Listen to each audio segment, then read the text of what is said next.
Hi, I'm Katie, and as you saw on my blog post, I made my wedding invitations through Mimeo Photos, and they just arrived. So, here we are. I'm going to open them up and see how they turned out.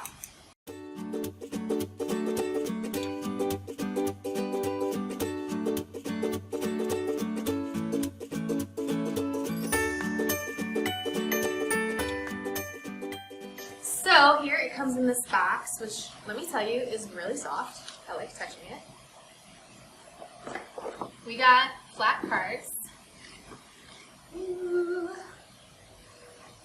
Here's side 1. And here is side 2. The quality has turned out really nice. Yeah, it's beautiful. And it comes with the envelopes. So all I have to do is stuff the envelopes, and then I'm going to use an address label to address the labels and put stamps and ship everything out.